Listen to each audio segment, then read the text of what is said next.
sé nú svona, það ágætlega mætt orðið sýnist mér. Ég ætla nú að bjóða ykkur velkomin á fundinn og byrja á því að vekja athygli ykkar á því að fundurinn tekinn upp. Við munum væntanlega gera hann aðgengilegan á vefnum á heimasíðu SSNI og mögulega víðar. Nú fyrir fundamenn sem það ekki vita, þá heiti ég Eyþór Björnsson og ég framkvæmdastjóri SSNI, það að segja Samtaka sveitarfélaga og atvinnuþróunar Norðurlanda eystra.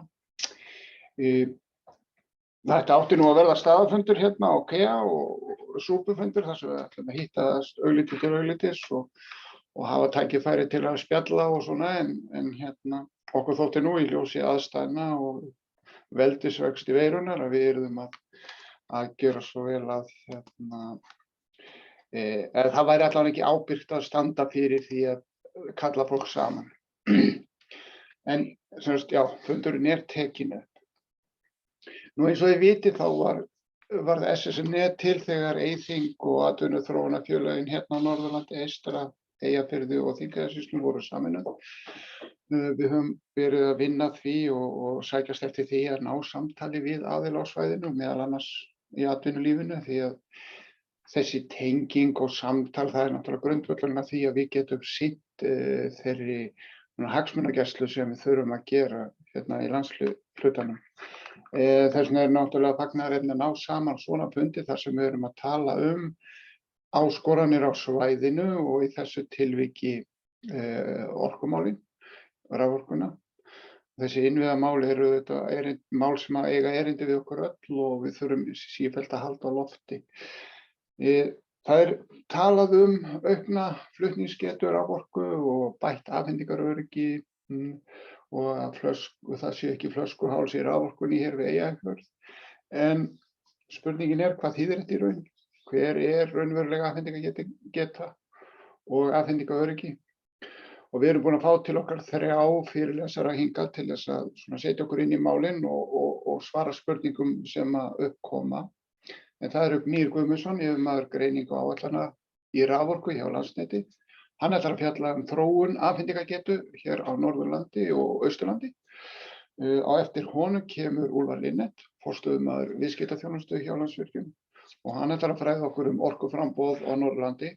Og síðan mun Sigurður Markússon, forstöðumaður nýsköpunar hjá Landsvirkjun, koma í lokin og tala tækifæri í nýjum orkuháðum atvinnugreinum.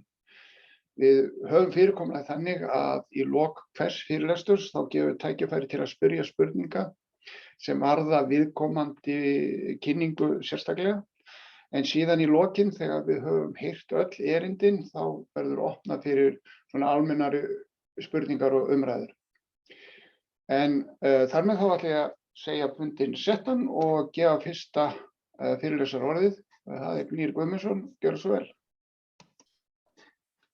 Komið sæl og takk hérlega fyrir það. Takk fyrir að bjóða mér að vera með. Ég ætla að deila hérna skjánum mínum. Nú deildi ég örugglega vitlausum. Nei, nú það komið. Sjáðu ekki allir það? Þetta sést vel. Jú. Róbert, ég náttúrulega eins og þú sagði þá kem ég frá Landsneti og mitt hlutverk á fyrirtækinu að ég yfir deild sem sér að gera kerfisgreiningar og að búa til áætlun uppbyggingu. Það að segja hvernig við þróum kerfið áfram og endurnýjum og verkin okkar og allt slíkt. Og ég búinn að vera í þessu núna í 6 ár og ég hef yfirleitt komið til Akureyrar og kynnt kerfisáætlunum okkar árlega, nema núna út af COVID þá erum við ekki búin að koma í 2 ár.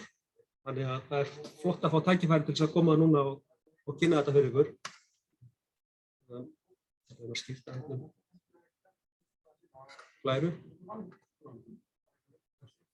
Ok, ég ætla uppbyggingaráætlanir Landsnets í flutningskerfið eru birtar í kerfisáætlun sem við gefum út árlega og staðan á áætluninni núna að við erum búin að fara í gegnum 2 samþykktarferli, opið almennt samþykktarferli núna í sumar og svo samþykktarferli með umsagnarferli meðal viðskiptavina okkar núna í haust og búin að svara öllu og þetta núna bara til afgreiðslu í Orkustofnun og við eigum von á því að hún verði samþykkt fyrir 15. desember.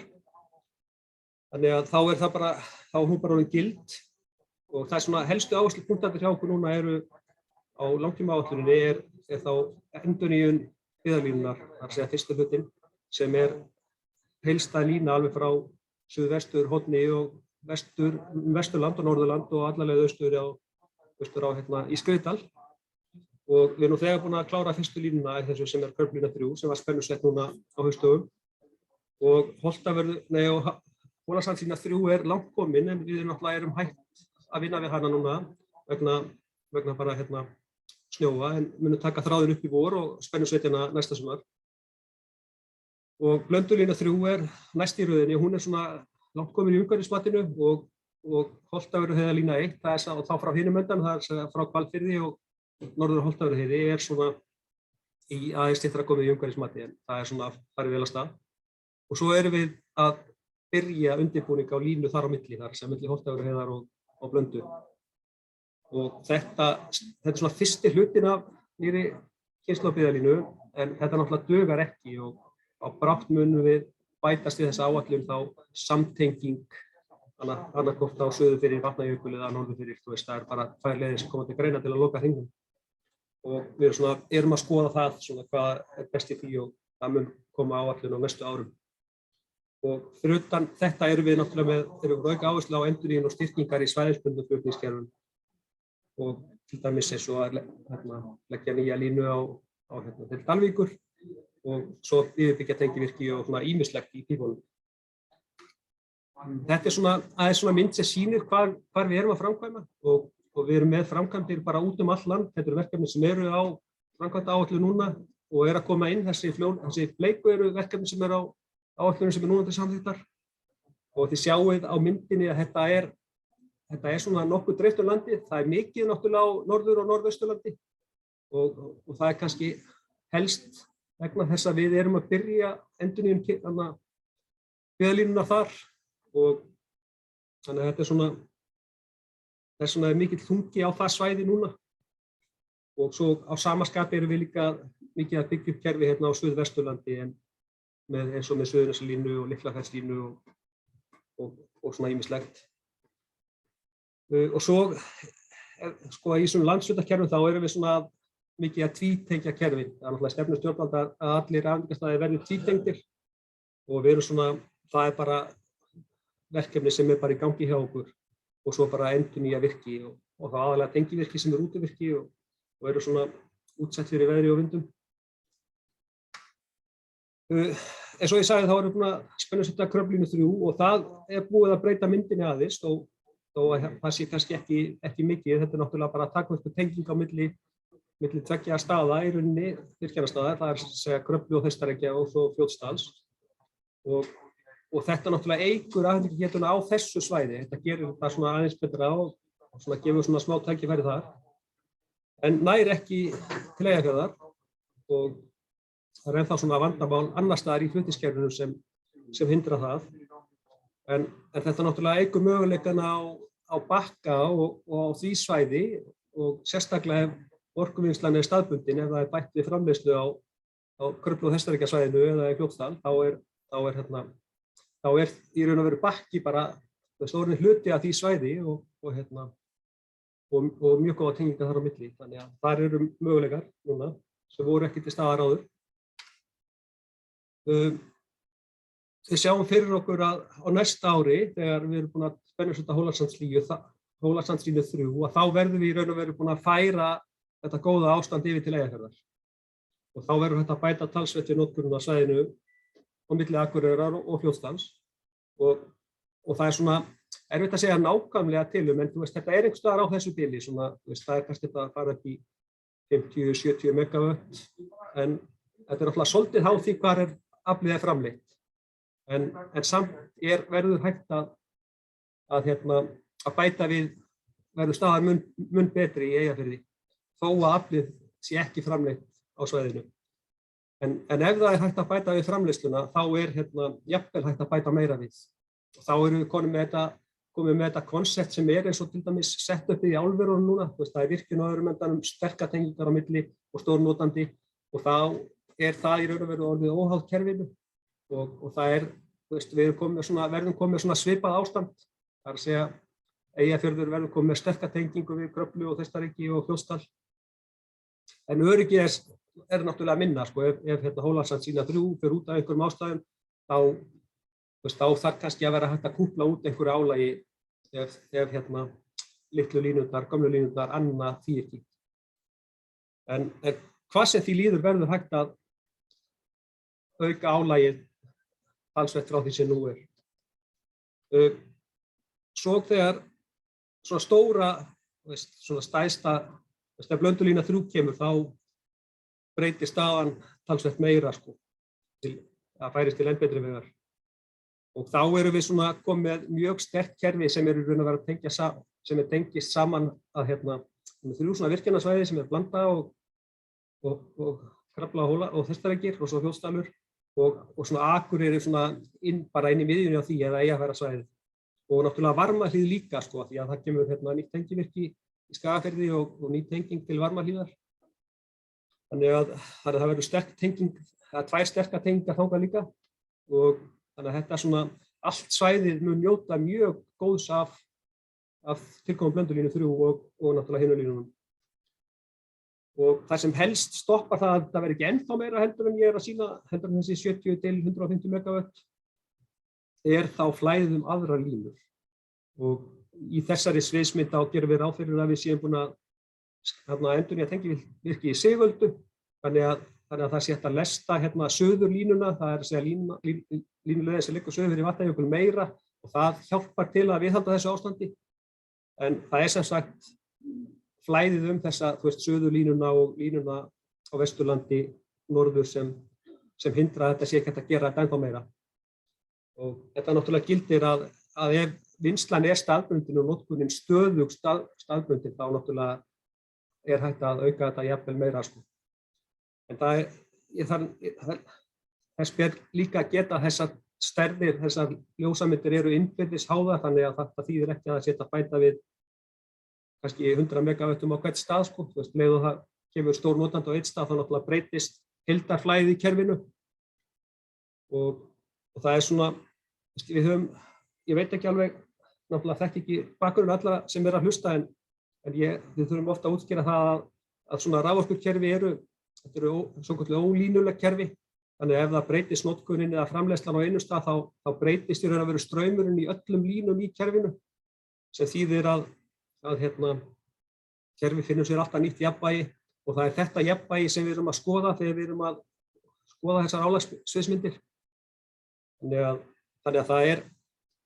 að þó að þetta sé kannski gott og góð sviðsmynd og svona jákvæð fyrir Norðlendinga og Austlendinga, Austfirðinga, þá er þetta náttúrulega ekki, þið sjá að aðrir landshlutar eru ekki eins góðir, þannig að við getum ekki stoppað þarna, við höldum áfram og hérna sýni ég mynd sem sýnir svona hvernig við sjáum þetta fyrir okkur þegar þessar framkvæmdir sem við erum með á 10 ára áætlun núna eru búin að ná fram að ganga, þá er svona ástandið á öllu landinu orðið talsvert mikið betra. Og svona flutningstakmarkanir að miklu leyti úr sögunni, þetta þýðir samt ekki að ef áformum einhverja stórfellda vetnisframleiðslu og slíkt, það verður ekkert að staðsetja hana hvar sem er. Þannig að við ætlum að fara fullu afli í svona heildstæð orkuskipti, þá þurfum við náttúrulega að klára þetta dæmi, það er að segja klára hringinn og vera komið með sterkan 220 kV byggðalínuhring og það er svona eitthvað sem mun koma á áætlun hjá okkur á næstu árum. En allavega er þetta svona frábær byrjun í það að við getum fasað út jarðefnaeldsneyti og byggt upp atvinnulíf bara eins og þið þekkið náttúrulega, það þróun atvinnulífs hefur svolítið liðið fyrir ástandið á flutningskerfinu núna lengi og það er aldeilis kominn tími til að breyta því og við erum að sjá fram á betri tíma og það byrjar á Norður- og Austurlandi sem er bara mjög jákvætt fyrir alla sem eru á þessu fundi væntanlega.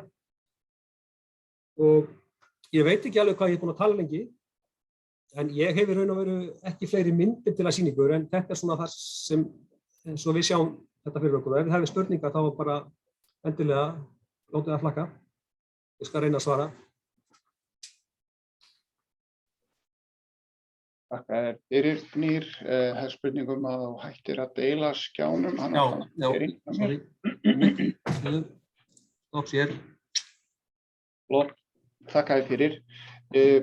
Ef einhverjir hafa spurningar varðandi fyrirlesturinn hans Gnýrs, þá endilega gefið mér merki. Við opnum fyrir spurningar varðandi þennan fyrirlestur, ef einhverjir eru.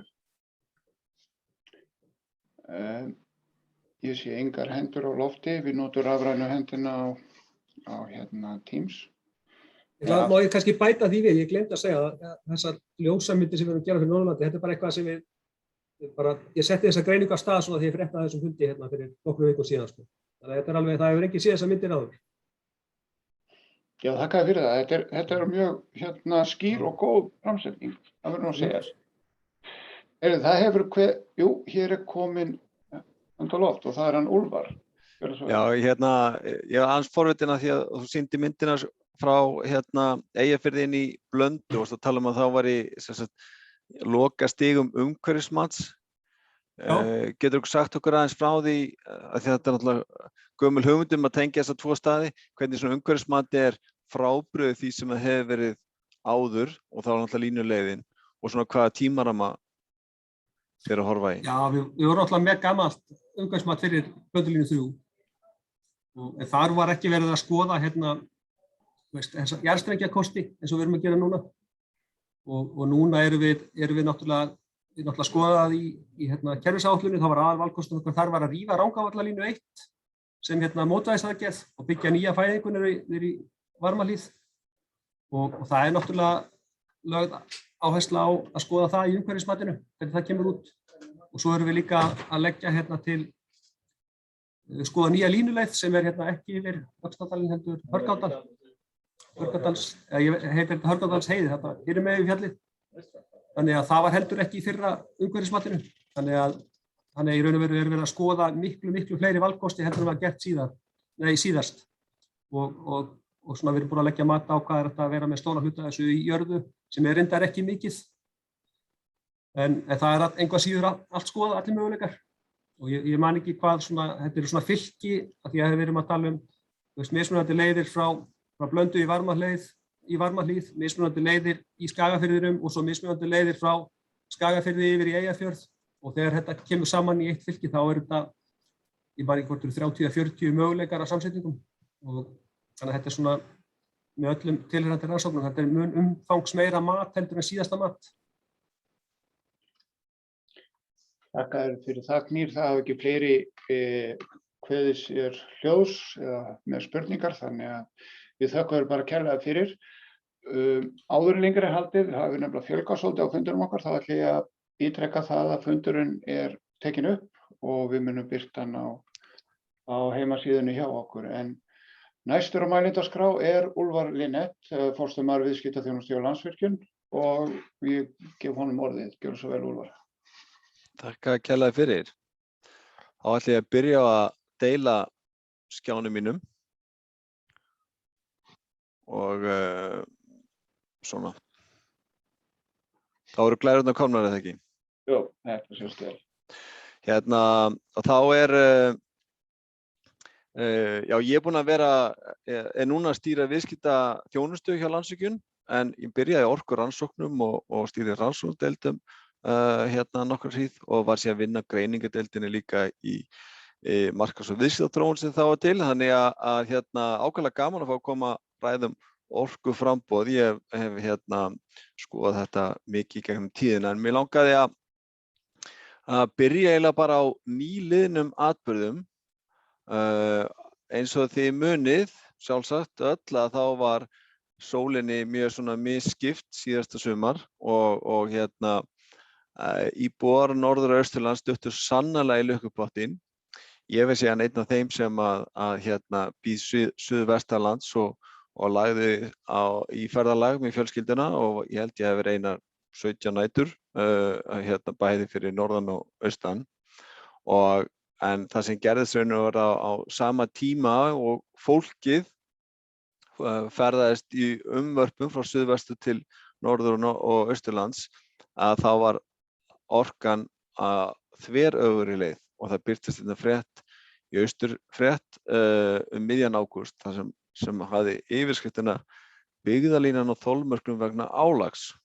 Og það var þá þannig að hitinn var svo mikill að leysingar að norðan og austan á jöklum, þeim var ekki jafnskipt, voru gríðarlega miklar og á sama tíma fylling Þórisvatns var frekar hæg, að þá var fylling Hálslóns nokkuð hröð og mikið rennsli í lok sumars, og það kom síðan frétt 24. ágúst að Hálslón væri komið á yfirfall.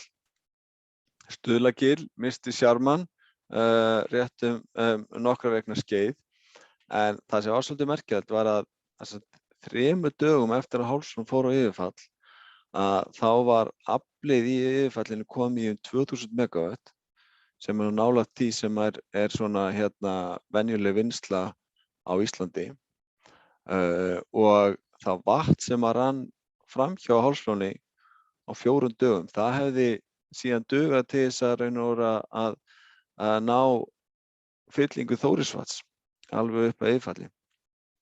Þannig að þarna gerðist hlutirnir gríðarlega hratt í lok sumars, en þetta var birtingarmynd ástands sem orsakast meðal annars vegna að það þetta svona samblanda veðurfari og síðan flutningskerfinu, að því að eins og Gnýr var að fjalla að þá vorum við afskaplega veika hringtengingu, þess að byggðalínan er mjög veik og sem hefur náttúrulega dregur mjög úr tækifærum til þess að nýta orku og líka að flytja orku milli landshluta.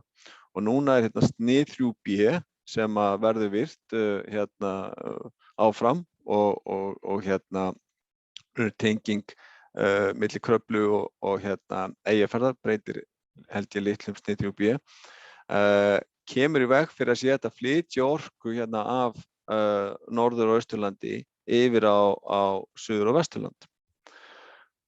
Og á meðan þetta ástand varir, að þá það í raun og veru þannig að orkuframboð á Norður- og Austurlandi er á margan hátt betra heldur á suðvesturhluta landsins.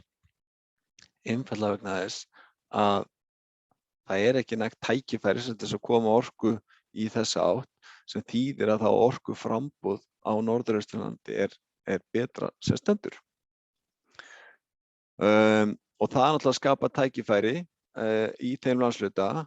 Það náttúrulega hefur verið áskorun að tengingar innan og affyllingargeta innan landshlutans þær hafa verið afskaplega takmarkaðar, en núna náttúrulega horfir til breytinga þar, eins og Gnýr var að kynna. Þannig að þetta tvennt fer saman og held ég geti myndað mjög hagfelldar aðstæður.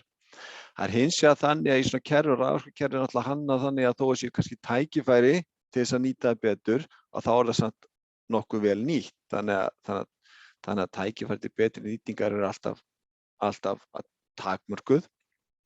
En hins vegar ef maður horfir á rammaáætlun og er með 2 myndir frá rammaáætlun sem 3. og 4. áfanga, vek athygli á því að hvorugur þessa áfanga hefur fengið verið afgreiddur frá þingi, sem náttúrulega forsenda fyrir ferlinu. En þá það samt þannig að í 3. áfanga rammaáætlunar þá fjölmargir kostir sem eru á Norður- og Austurlandi. Þessir kostir voru flokkun þeirra eða tillögur verkefnisstjórnar voru náttúrulega verndun, byggð eða nýting, en það eru nokkuð margir kostir og þá nokkuð tækifæri til orkuvinnslu. Þannig ef maður er farin að hugsa svona stærri skala, að það það sem krefst nýframkvæmda, þá eru kostir til staðar. Og ef við skoðum síðan það sem að Orkustofnun tók saman úr rammaáætlun 4, að þá bættust við ansi margir vindorkukostir milli þessara áfanga rammaáætlunna. Þannig að af þessu má draga það ályktun að það séu mikið tækifæri á svæðinu með auknum tengingum. Og svona til þess að hafa þetta svona nokkuð einfalt, að þá vil ég meina að sé mjög svona frjór jarðvegur að skapast fyrir orkutengdan iðnað og starfsemi. Við erum með flutningskerfi sem að styrkjast og svona grunnforsenda. Á sama tíma eru tækifæri til orkuafhendingar í þessu landshluta eru alveg betri heldur en suðvestan og vestanlands. Og náttúrulega aukin nýting á núverandi kerfi, það afskaplega góður kostur. Hins vegar náttúrulega byrja að hafa í huga að það takmarkaður kostur, en það eru margir virkjanakostir í undirbúningi og Landsvirkjun hefur í nýtingaflokki þarna kosti bæði við stækkanir og síðan í blönduveituvirkjun. Þannig að má segja svona umhverfi til að skapa þróa ný verkefni tengd orkunotkun eru sannarlega til staðar. Og þá hef ég lokið máli mínu og ætla að hætta að deila og gefa þá, þá ekki tækifæri fyrir spurningar, Eyþór? Jú, þakka kærlega fyrir Úlfar og ég ætla að opna fyrir spurningar til Úlfars varðandi erindi hans, ef einhverjar eru, endilega gefið mér merki með handa uppréttingu rafrænni ef þið hafið spurningar til Úlfars.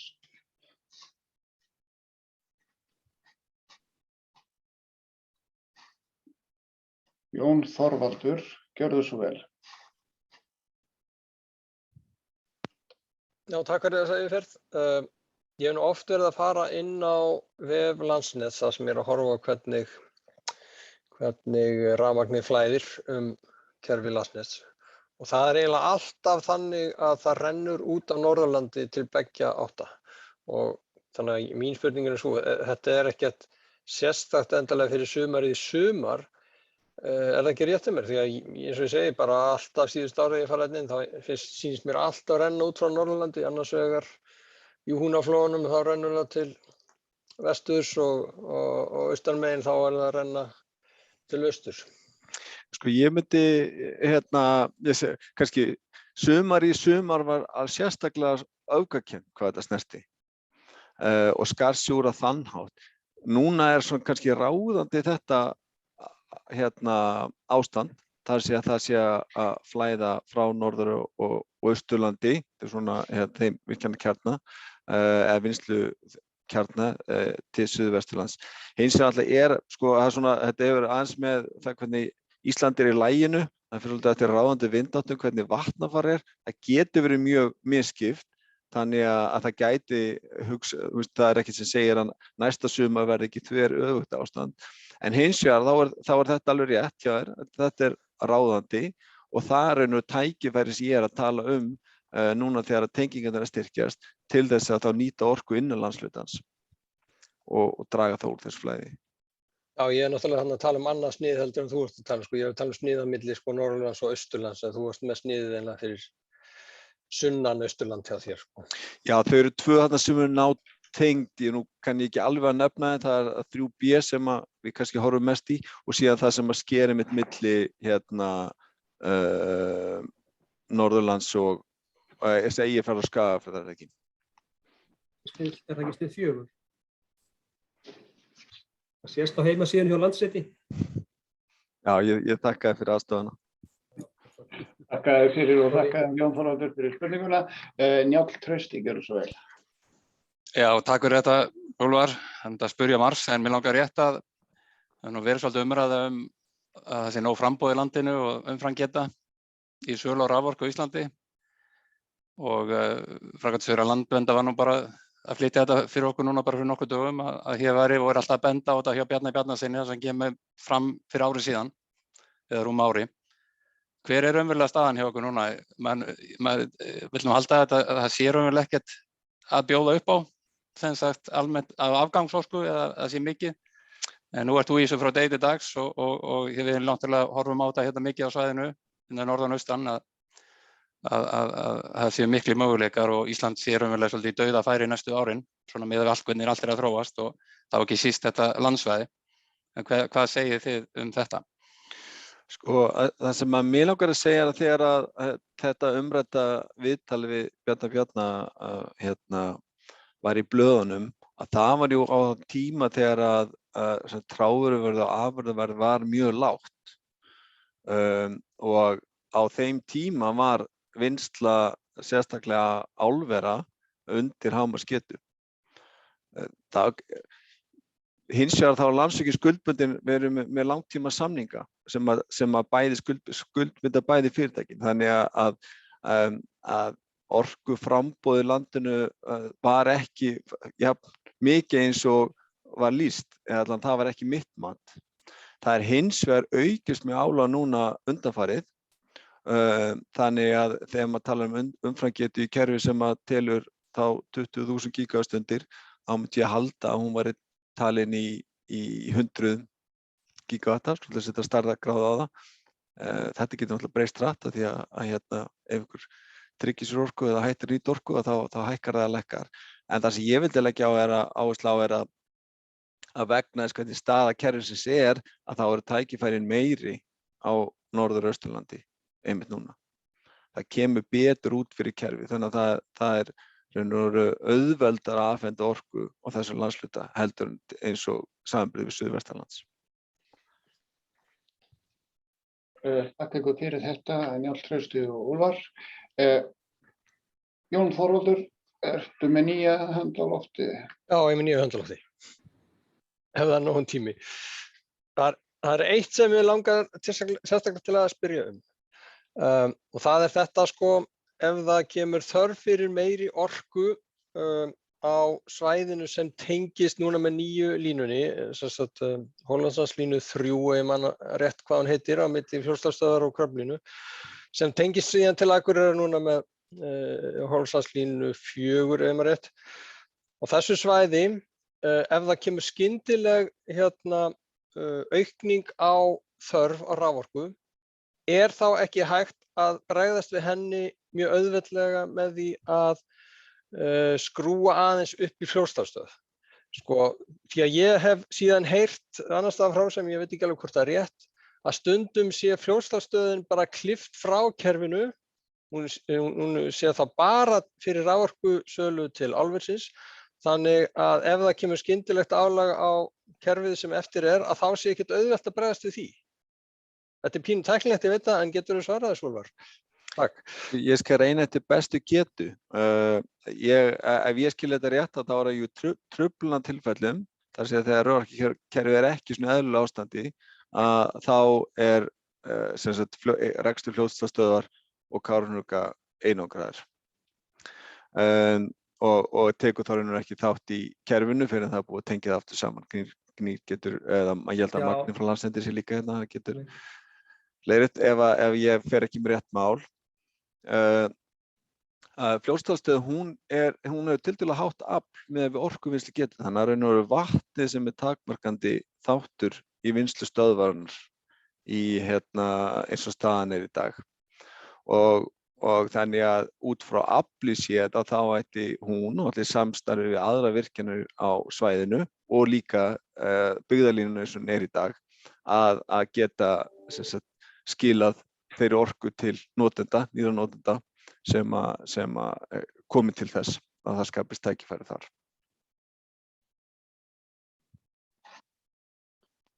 Þakka þér fyrir, Úlfar. Það eru ekki fleiri á mælendaskrá eins og þannig ég ætla bara að þakka fyrir og hleypa næsta það hann Sigurður Markússon. Hann er forstöðumaður nýsköpunar hjá Landsvirkjun og hann ætlar aðeins að setja okkur inn í það hvað tækifæri bíða okkar hérna á svæðinu með alla raforkuna. Gjörðu svo vel, Sigurður. Takk fyrir, Eyþór, og sést ekki alveg klárnum mínu vel. Þær eru við sjáum presenter view. Þá. Er þetta ekki svona? Jú, þetta flott. Já, kæra þakkir. Og ég ætla að tala þá aðeins aðra sálma, í hvað hægt að nota þessa orku sem til staðar og hvernig hægt að nálgast að þróa tækifæri í ákveðnum greinum á svæðinu.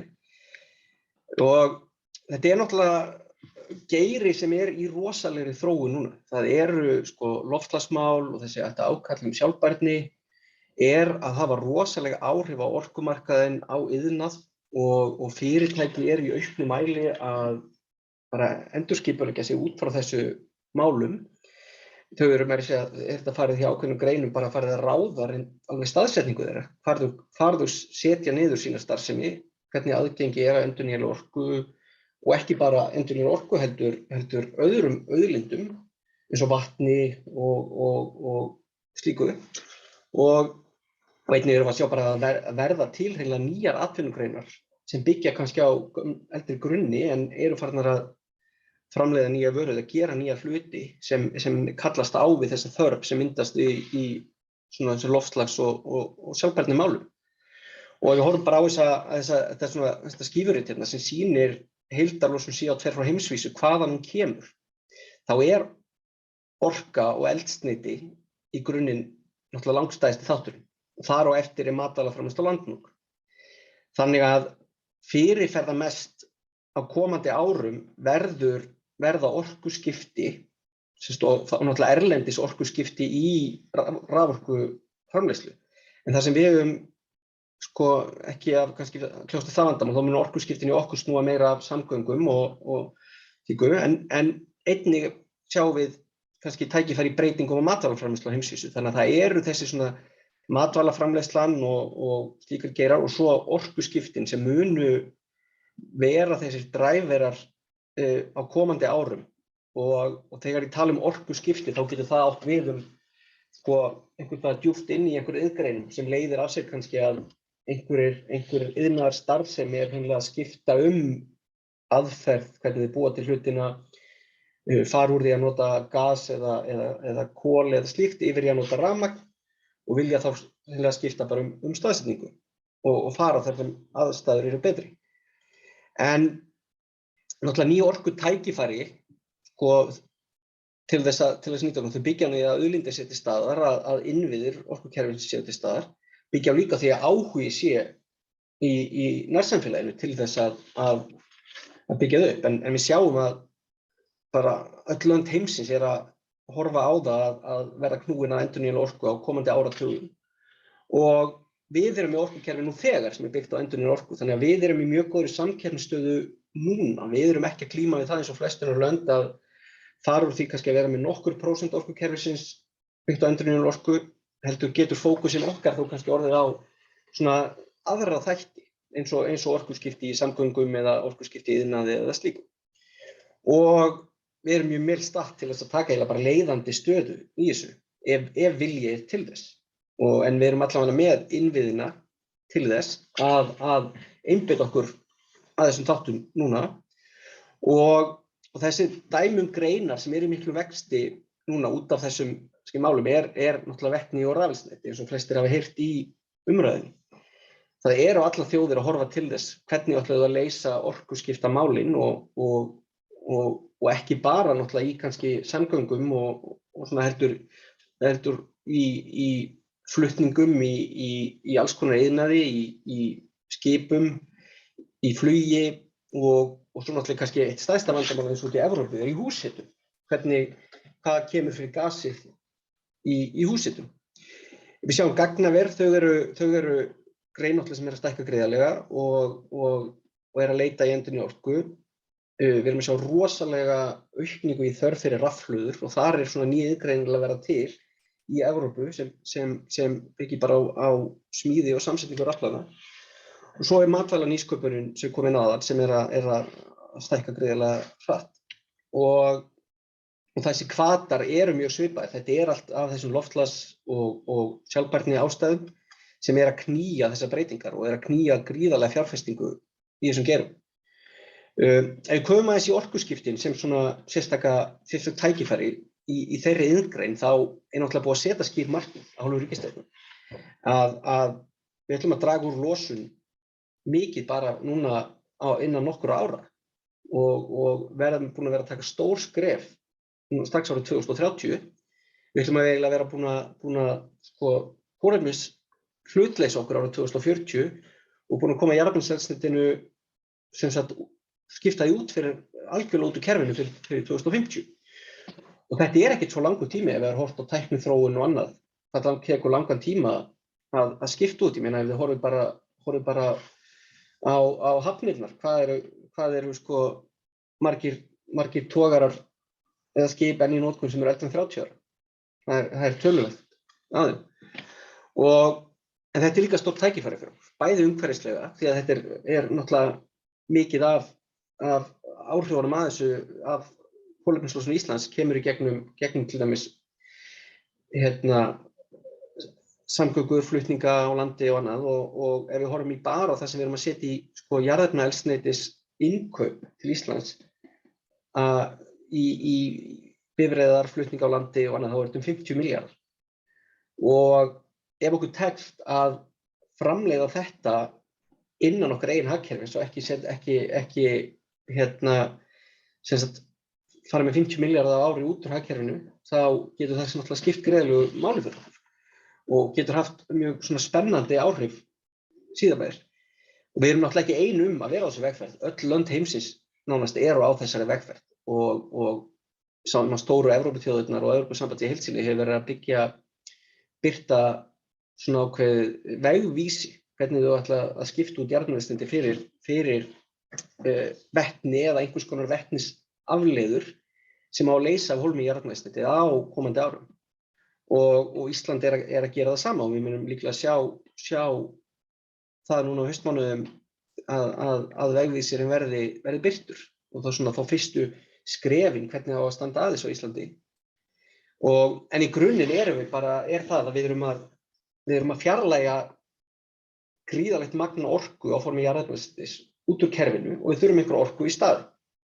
Og sú orka í öllum nánast kerfum heimsins er sú sýnin sú að staðinn fyrir þessi orka, þessar megawattstundir, skulum við segja, eða gígavattstundir á formi jarðefnaeldsneytis þurfa að koma í staðinn á formi rafmagns.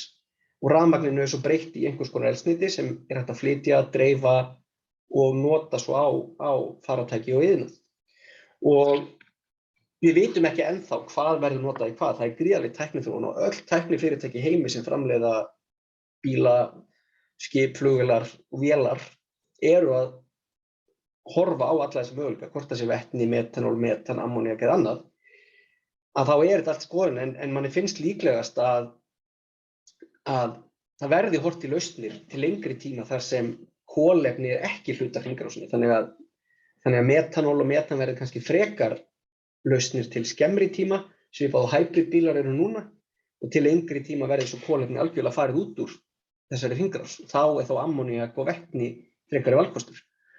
Og við munum sjá þetta svona gerast í hægum skrefum. Fyrst til rannsóknar og þróunarverkefni, einhver farartæki munu svona finna frumkvæðið, alveg eins og gerist með bílana, það verður þessar svona fyrstu skrefin, svo munu fleiri og fleiri koma inn og fyrstu skrefin verða kannski fjármögnun með rannsóknar og þróunarverkefnum og svona stórum styrkjum og annað. En svo á stuttum tíma mun þetta bara verða almenna þróunin og við munum sjá full umskipti á tiltölulega í stuttum tíma þegar sérstaklega það verðið á kolefni hækkar og það verður efnahagslegur hvati að gera þetta þegar fyrirtækin sjá sér kost og tæknin verður komin, þá mun þetta gerast held ég á mjög stuttum tíma. Við sjáum náttúrulega samt sem áður að þetta þarf náttúrulega að haldast handar við endurnýjun á skipum og öðru. En við þurfum að byrja strax ef við ætlum að vera með og geta tekist á þetta því að þetta krefst þessa ferlar sem eru mjög tímafrekir, það bara skipulagsmál, haldist í hendur við þetta. En þetta er eitthvað sem við sem þjóð höfum gert áður, við gerðum þetta í hitaveituvæðingunni. Það var bara ákveðið að við ætluðum að hætta að sóa verðmætum gjaldeyri í að flytja inn eldsneyti og við ætluðum að fara að framleiða úr okkar eigin auðlindum. Og á nokkrum áratugum þá var kerfið bara endurhugsað upp á nýtt. Og þess vegna þurfum við að fara að skoða okkar nærsamfélag. Hvernig ætlum við að gera þetta? Hvaða innviði þurfum við? Hvaða ferla þurfum við að skoða hjá okkur og annað? Og þetta er náttúrulega að spara okkur gríðarlega fjármuni í dag. Og svo er önnur grein sem er matvælageirinn og sem er eitthvað sem Norðurlandi er til dæmis mjög sterkt í og hefur miklar auðlindir til að styðja við matvælaframleiðsluna. Þessi geiri er búinn að vaxa gríðarlega á síðustu áratugum bara, matvælaframleiðslugeirinn, og er að vaxa rosalega hratt og mun gera næstu 30 ár. En þetta kerfi líka sem komið í vandamálum þegar gagnvart þessum loftslagsmálum, sjálfbærni og öðru, því að það búið að leggja nánast alla jörðina undir matvælaframleiðslu. Allt undirlendi, eða stór hluti undirlendi í jarðvegi komið undir matvælaframleiðslu, stór hluti af auðlindanotkun heimsins fyrir matvælaframleiðslu og sérstaklega ferskvatni og stór hluti af kolefnislosun líka þarna bakvið. Og það verður stærsta áskorun kerfisins komandi árum að takast á við þetta því að þetta svo risastór iðnaður og tiltölulega búin að sleppa fram hjá öllum alþjóðasamningum og kvöðum við sjáum það bara allir í gegnum, við erum ekki að borga sama fyrir kolefnislosun gegnum matinn okkar eins og við erum að gera gegnum bílinn okkar. En ég held að það muni bara verða að breytast þegar verð á kolefni muni hækka. Og þeir sem eru fyrstir að taka upp nýja framleiðsluhætti í matvælaframleiðslu munu byggja upp samkeppni forskot. Og það mun ekki verða byggt upp á meiri og meiri landnotkun, heldur það verður byggt upp á hátækni og raforkunotkun en ekki landnotkun. Því að við höfum bara ekkert meira land á jörðinni til að framleiða mat, ekki nema við ætlum að útrýma öllu dýralífi á jörðinni. Og þannig að aukningin í matvælaframleiðslu verður tekin upp með aukinni hátækni, með ákveðinni tæknibyltingu sem bara eiga sér stað núna, og það verður miklu meiri krafa að maturinn sem framleiddur uppfylli þessi sjálfbærni kröfur og þetta mun gerast bara sem uppbyggingu á hátækni matvælaframleiðslu. Matvælaframleiðslu sem notar endurnýjanlega orku, sem notar hreint vatn, notar vatn sem af endurnýjuðum auðlindum og allt það. Og þarna gríðarleg þróun víðs vegar heim og rosalega miklu peningar í nýsköpunargeiranum að fara í hátækni, gróðurhúsaræktun, líftækni, alls konar nýja próteinvinnslu og þörungaræktun og annað. Og við erum að sjá nýjar greinar verða til og stóru matvælarisarnir að setja gríðarlega fjármuni í þessa geira núna. Þegar þið sjá bara fyrir sér að það bara ekki innistæða fyrir vexti í hefðbundinni matvælaframleiðslu og eina leiðin til að vaxa nýrri nálgun.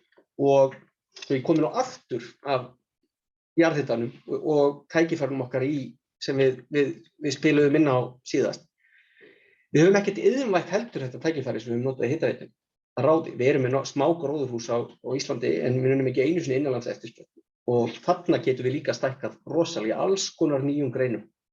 Og greinum sem eru kannski svolítið ólíkar því sem við erum vön, að þetta líkara því sem við höfum gert í sjávarútvegi, þetta miklu meira hátækni grein. Þar sem þú ert virkilega að nota tölvutækni, hátækni verkfræði og alls konar greinar til að framleiða. Og ég held að stóra tæki fyrir okkar að horfa á þessa tegunda matvælaframleiðslu líka, hátækni matvælaframleiðslu á landi sem útflutningsgrein. Og þar að verða til rosalega flott fyrirtæki sem held ég eigi vel heima inn í þessu hagkerfi sem á svæðinu, hægt að byggja á þekkingargetu þeirra fyrirtæki sem til staðar í sjávarútvegi og þekkingu til dæmis iðnaðarmanna og þeirra auðlinda sem við höfum. Þarna held ég ættum við að setja alltaf fókus. Og svo mér langar alltaf svo að leiðrétta það er alltaf verið að tala við þurfum að framleiða meira fyrir okkur í okkar nærumhverfi. Þá flutningur matvæla svo hefur svo lítil áhrif af heildarlosun í matvælakerfinu að það hefur miklu meiri áhrif til dæmis fyrir Evrópu að meiri matur væri framleiddur hér og fluttur til Evrópu heldur en að við séum að kaupa matvæli frá Hollandi, ræktu með gasi og flutt hingað. Þannig að það sé svo á hreinu. Og svo það gagnaverin sem eru líka að vaxa náttúrulega og endalaus vöxtur þar, mikil tækifæri, það náttúrulega ákveðin kannski þróun þar sem ekki allir eru hlynntir eins og í þessum rafmyntum og annað, en einnig bara gagna og tölvunotkun og annað að aukast svo gríðarlega að þetta mun vera geiri sem mun vaxa stöðugt á komandi árum og tækifæri náttúrulega og orkunotkun þar aukast mjög mikið. En ég held að það sem stóra máli sé fyrir svæði eins og Eyjafjörðinn að horfa í samkeppnisstöðu sína. Því að það eitt að vera með aðgengi að raforku og geta flutt raforkuna, en slíkt eitt og sér ekki nægilegt til þess að það byggist upp nýja atvinnustarfsemi. Það var það kannski á tímum stóriðunnar þegar við fengum verkefni sem tóku áratugi í uppbyggingu, verkefni sem horfðu að mestu leyti bara í orkukostnaði staðsetningu sína og voru það stóra að ef þau þurfti eitthvað annað þá bara aðlöguðu sig að því. En minni iðngreinar, sérstaklega við erum að horfa í greinar sem að nota nokkur megavött eða 20 megavatta, þá þetta greinar sem hafa mjög fjölbreyttar þarfir, þurfa að horfa miklu meira í aðra þætti heldur en bara orku aðgengi, þau þurfa starfsfólk, þau þurfa samfélag sem styður við þeirra starfsemi, þau þurfa þekkingar og þjónustufyrirtæki í nágrenninu sem geta stutt við það, þau þurfa tímalínur í skipulagi í undirbúningi sem eru miklu styttir heldur en þessi stóriðjufyrirtæki. Þannig að sveitarfélögin þurfa að geta brugðist allt öðruvísi við að vinna með svona fyrirtækjum heldur en stóriðjufyrirtæki. Og það ein ástæða fyrir þess að við höfum séð til dæmis eins og verkefni sem tengjast grænum iðngörðum að vaxa, ekki bara aukin á Íslandi heldur út allan heim. Að fyrirtæki landsvæði eru að auka samkeppnisstöðu sína til að geta brugðist við og keppt flottustu fyrirtækin og geta tekist á móti þeim. Bara á sama hátt og verslunarmiðstöðvar eru byggðar upp til að geta tekið á móti flottustu verslunum. Eða er þetta setja í það samanburð. Því að ef öll fyrirtæki, ef flottustu fyrirtæki heimsins er að velja sér stað og þau fara til allra landa til að velja sér hvar þau að setja upp sína starfsemi, þá er það náttúrulega þau samfélög sem undirbúa sig best sem hreppa svo þessa starfsemi á sitt svæði og ég held til dæmis að framtíðarsýn okkar orkuskipti innanlands, framleiðslu og rafeldsneyti samtvinnað við matvælaframleiðslu sé alveg fullkomið dæmi til að tvinna saman í svona inngarða konsept og tengja þau saman á þeim svæðum þar sem við getum nýtt varmann sem við höfum, varmann sem kemur frá framleiðslu á vetni til þess að knýja til dæmis fiskeldi á landi eða gróðurhús. Það eru mjög flott samlegðar áhrif í matvælaframleiðslu og til dæmis orkuskipti. Og mörg verkefni sem eru nú bara þegar í startholunum á Íslandi tengt svona hugsunarhætti. En þetta snýst allt hvað vilja íbúar svæðisins, hvað vilja sveitarfélögin, hvað þurfa fyrirtækin sem eru fyrir, hvernig þegar fólk veit hvað það vill, þegar sveitarfélögin vita í hvað áttu vilja stefna, þá þurfa þau undirbúa sig. Því að ef það er engin undirbúningur, ef engin framtíðarsýn, þá er rosalega erfitt að keppa bestu bitana, bestu flottustu fyrirtæki. Þess vegna held ég að sé að vera mikilvægara núna fyrir sveitarfélög að fara í móta sér einhvers konar framtíðarsýn hvað þau vilja til þess að geta undirbúið sig fyrir það og verið betur í stakk búin til að keppa þó og draga að þau fyrirtæki sem þau hafa áhuga á að fá eða náttúrulega að styðja við þau fyrirtæki sem þegar eru til staðar og vilja geta byggt sig upp. Mér finnst oft svo gott dæmi í þessu samhengi, af hverju byggðist upp gagn að vera á Blönduósi. Það var út af sveitarfélagið ákvaða fyrirfram. Það var ekki bara út af það var orka til staðar, heldur sveitarfélagið ákvaða fyrirfram, setti sig vel inn í þarfir þessa geira, eyddi nokkrum árum í að undirbúa sig, þá voru þau tilbúnir til að sækja svona fyrirtæki.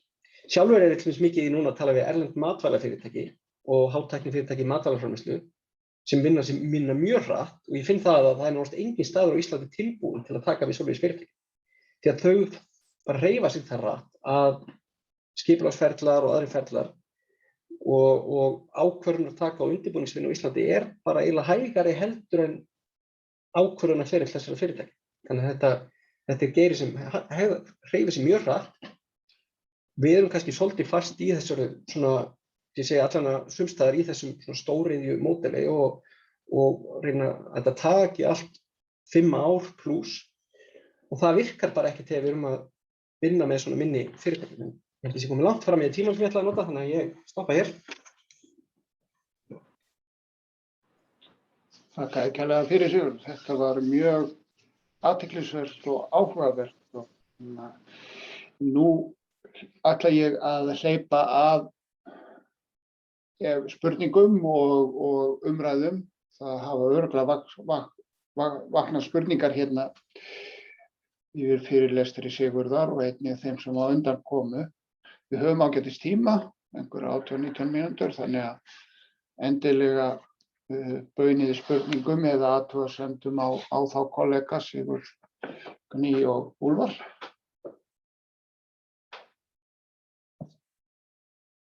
það var athyglisverður punktur hjá þér sem að ég held að skipti miklu máli í þessu samhengi varðandi þróun og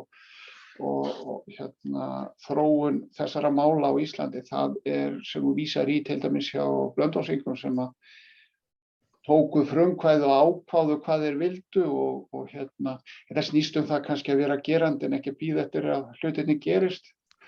Það hringir enginn sko, það ekki svoleiðis, þannig að það skiptir örugglega miklu máli í þessu samhengi að sveitarfélög setji sér stefnu og undirbúi jarðveginn eins og þú segir.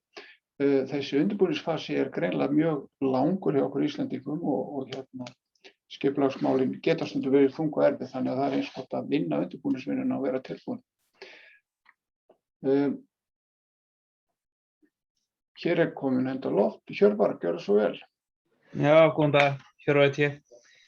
Það hjá Samherja. Þannig að bara takk fyrir flotta fyrirlestra, þetta mjög áhugavert.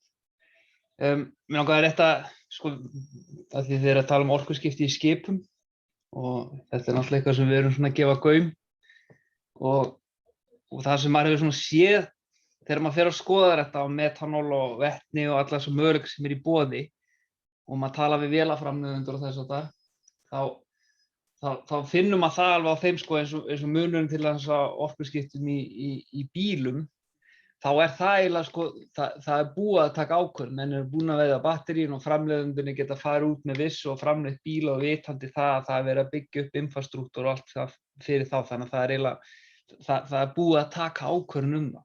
Í skipunum þá þetta dálítið öðruvísi þú ert með mjög marga vélaframleiðendur, fyrsta lagi náttúrulega skip siglandi út allan heim, þannig að þetta ekki bara rafkerfi á Íslandi fyrir rafmagnsbíla, það virkar og það var þetta allt í góðu heldur fyrir skip héðan og það svo bunkera í Argentínu næst og hvernig það þar og þess að það þýðir ekki að skipið gert fyrir metanól eða bara ammóníak til þar og þannig að þetta mjög flókið verkefni og maður finnur á vélaframleiðendum að það fyrir þá að fara að eyða pening í að þróa vél fyrir ákveðið eldsneyti á þess að vita það hvað verður og hvað maður segja í tísku eða upp á teningnum eftir 4 ár þegar þeir koma út með sína vél mjög heftandi fyrir þá.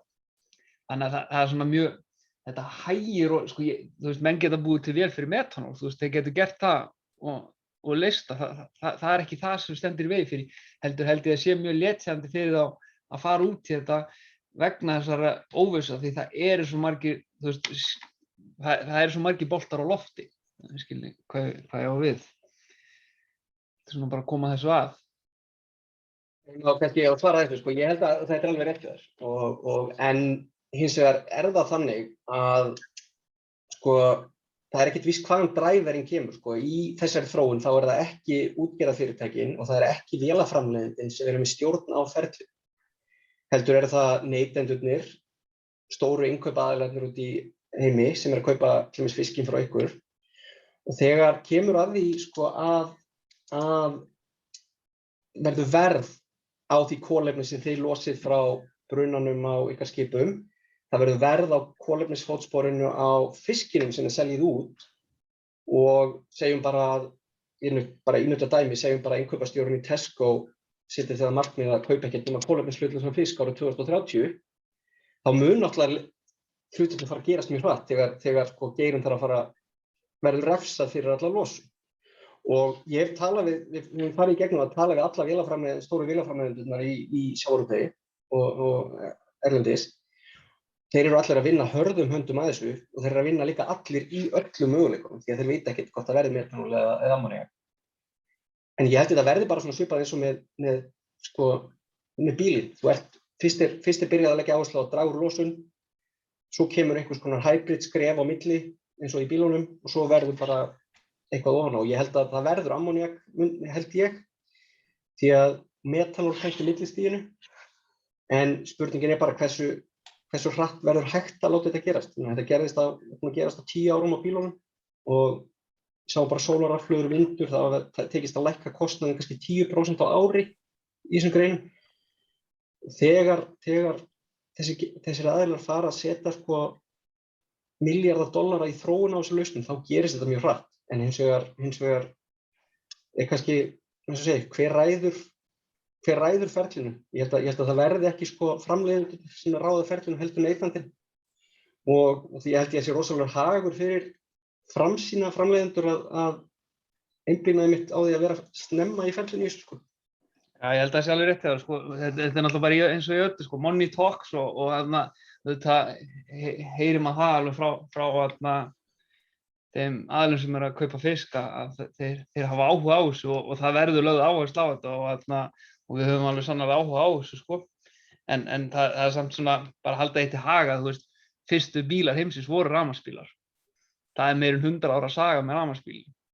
Og rafmagnsbílinn, það var engin per se ný tækni í því, þetta var bara aðeins betra. Þú veist, við kerum á rafmagnslifturum hérna í áratugi, þannig að það var léttara skref, sko. Og viðbröðin Sigurður, það var fínt að þetta var mjög áhugaverð innlegg í þessu umræðu. Ottó Elíasson, þú hefur kveðið hljóðs, gjör svo vel. Já, Jón Björn heiti ég, Skúlason Sidney reynda hérna með Ottó frá Íslensku Nýjorku. Mér fannst þessi komment frá Hjörvari alveg frábær og gaman að Samherji sé að hugsa möguleikana fyrir skipið sín. Það sem kannski áhugaverðast í þróun skipavélana að eiginlega allar þessar vélar sem eru í þróun í dag, sérstaklega tengt metanóli, ganga líka fyrir dísel. Og það náttúrulega, hugmyndafræðin að ég skil vel að ef skip í útgerð og þarf að fara hvert annað og það ekkert metanól til staðar, þá keyra það bara dísel. Og það til dæmis þau skip sem Maersk tilkynnti núna í sumar að þeir ætla að byggja 16.000 gáma skip á metanóli. Og þau geta öll gengið á dísel líka og þau eru í smíðum og fyrsta skipi verður afhent 2023 og það eru vélar í gangi og það eru mörg skip að sigla núna heimsins höf á metanóli en þau eru öll þannig að þau geta bæði bunkerað metanóli og þau geta tekið dísel og keyra þá hvort tveggja. Það eru vélar sem eru til dæmis í þróun hjá MAN núna í Danmörku og í Þýskalandi í samstarfi Maersk og fleiri aðila. Þær verða eins í byrjun, þær munu allar geta gengið bæði fyrir dísel og ammoníaki, það er allan að markmið þessara aðila og það út af því vandamáli sem þú nákvæmlega nefndir að það ekki gott ef að skip fer frá Akureyri fullt af metanóli og þarf að koma svo til Reyðarfjarðar og þar ekkert metanól. Þannig eru menn að leysa þetta í byrjun og nákvæmlega svo Sigurður kom inn á í sínu að það eru að vera að skoða allar þessar lausnir, það eru held ég 26 hrein vetnisskip í byggingu eða í undirbúningi. Það verulegur fjöldi breytilegra metanólvéla komið í gagnið og verið að þróa fleiri. Ammoníaksvélarnar eru komnar aðeins styttra. Það líka verið að þróa fuel-cellur fyrir metanól og ammoníak til að auka nýtnina á eldsneytinu sem að gæti nýst vel í skipaflotanum. Þannig að í mínum huga allavega í dag, sko, ef að menn vilja setja metanól í skip, þá ekki það auðvitað að hafa tvöfalt kerfi, þess að bæði að geyma metanól og geyma dísel, tekur eitthvað viðbóta pláss, en það ekki títi fyrirstöð að byrja og eins og ég hef bæði komið inn á í greinum og öðru, að þá var Íslenska ríkið í dauðafæri að fara í allavega einhver tilraunaverkefni á sjó með þessari blessuðu þjóðargjöf sem við erum að fá, sem Hafrannsóknaskipið, og það syrgir mig mikið að það skulle ekki vera sett allavega einhver búnaður borð til þess að auka þann lærdóm og þann skilning sem við þurfum til þess að aðili eins og Samherji eða Brimið eða hver sem það kaupi næsta skip, hvort sem það að hluta eða einhverju leyti á vistvænu eldsneyti. Þannig að þessi þróun afar spennandi, en ég held að þurfa ekki að bíða eftir því hvort eldsneyti verður notað, af því að skipi mun geta gengið á hefðbundnu dísel hvort tæknin sem verður í byrjun. Takk. Kærlega fyrir þessar upplýsingar, þetta var mjög upplýsandi. Jón Þorvaldur, gerðu svo vel.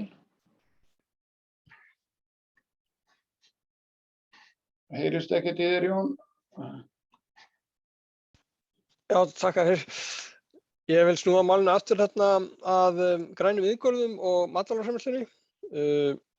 Sigurður, þú talaðir svolítið um Eyjafjörð, við erum nú að tala um meira heldur en Eyjafjörð og það svona búin að vera umræða, var nú fundur eða svona ráðstefna græna aðgerða á Bakka við Húsavík í sumar og það hefur líka verið talað að vissu leyti eitthvað svipað í Bakkafirði, en hann kannski svona lengra í það og tengist kannski meira því hvort það verður byggður höfn eða ekki.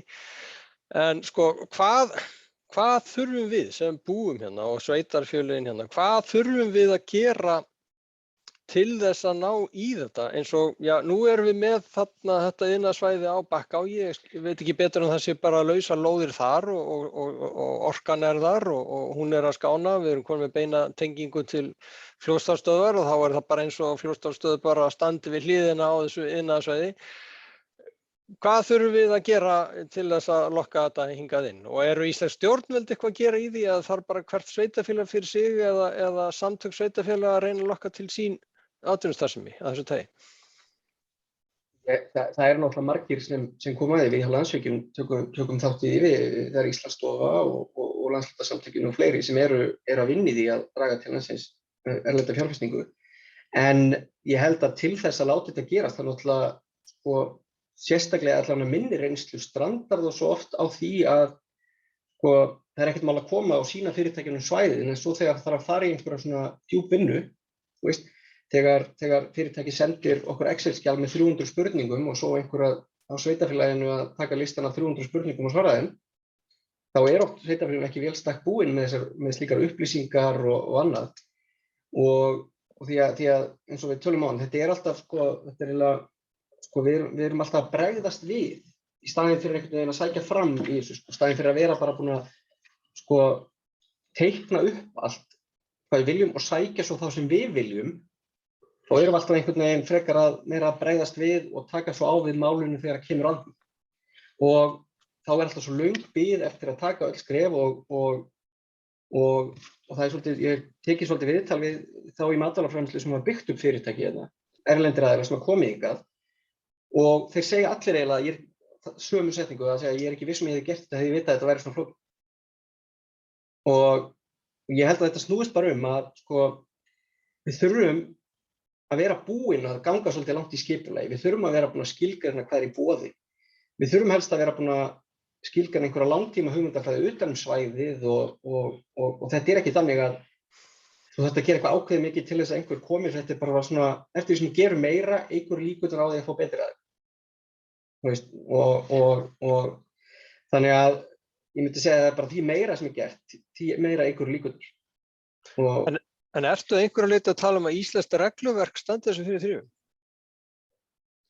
Nei, ekki endilega. Ég held að sé ekki endilega þannig. Ég held að þetta snúist miklu meira bara sko, ég sé ekki hvar það væri. Ég held að kannski einhverju leyti gagnvart minni fyrirtækjum, gagnvart þá meina eins og bara stórnotendaviðmiðum og öðru sem kannski önnur umræða. En ég held að þetta snýst bara þetta breytta hugafrákar að við getum alveg náði í flest fyrirtæki sem við viljum sem eru í þessum greinum, en við þurfum að hugsa skilja þeirra þarfir og geta komið til móts við þeirra þarfir innan þess tímaramma sem þau vilja. Þá þurfum við að vera að undirbúa okkur rosalega mikið áður en við tökum samtali með þau.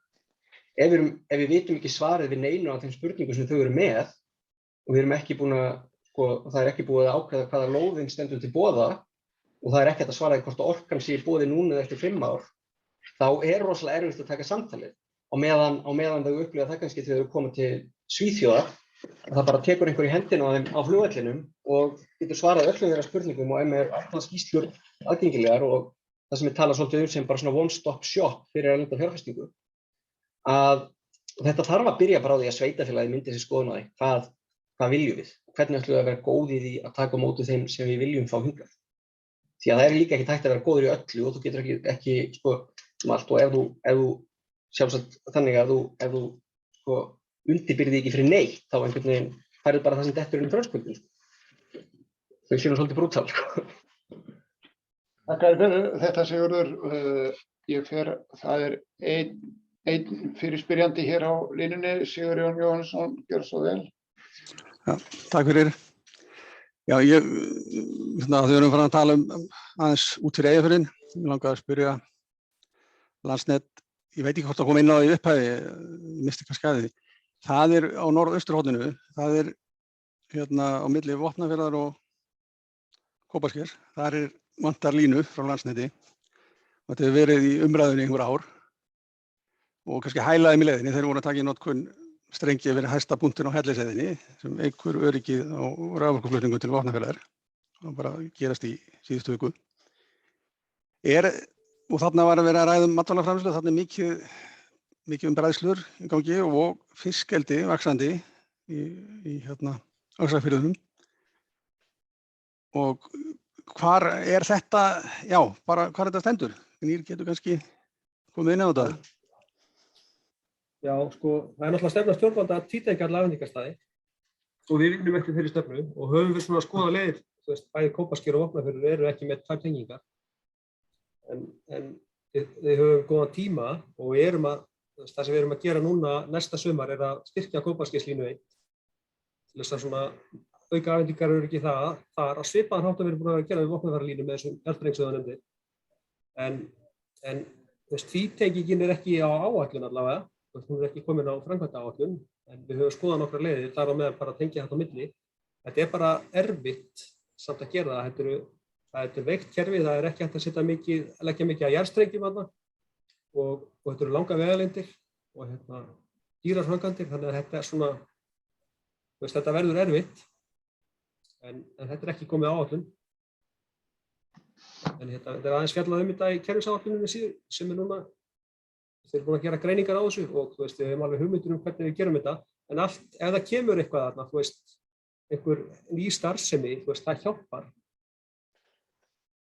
Ef það kemur til dæmis vindorkugarður, þá þurfum við að tengja hann, það er bara samkvæmt lögum og þá er það bara reiknað út, hvort það þurfa að borga kerfisframlag og slíkt og svo er bara gengið frá tengisamning og við byggjum einhverja tengingu. Þannig að, og eins og það kemur höfn, en svona að óbreyttu er bara langt í þetta og það þarf á einhverja pólitíska ákvörðun til þess að hraða því. Fyrir þetta Gnýr, það hafa ekki fleiri kveðið sér hljóðs og við erum að verða búin með tímann. Við sjáum það að það eru áskoranir þarna ennþá þó að mikið sé að gert og við höfum eins og fram hefur komið, búum nokkuð vel á Norðurlandi eystra og á Austurlandi. Að mörgu leyti þá eru ennþá eftir svæði sem þarf að huga að og eru jafnvel ekki komin á áætlun. Þetta er kannski spurningin það sem Sigurður nefndi, að innviðir séu klárir svo einhver vilji koma og versus það að einhver vill koma og þá koma innviðirnir. Þetta er örugglega svolítið erfitt limbo allavega á sumum svæðum. Ég held við tökum þessa ágætu umræðu með okkur og skoðum það hvernig best verður unnið með þær upplýsingar sem hér hefur komið fram. Mér þykir ekki ólíklegt að það verði einhver eftirfylgni af þessum fundi, en ég vil bara nota tækifæri og þakka ykkur kærlega fyrir þið sem voru hér með framsögu, Gnýr, Úlfar og Sigurður og allir sem sátu fundi, þakka ykkur kærlega fyrir og ég slít fundi núna. Takk kærlega fyrir.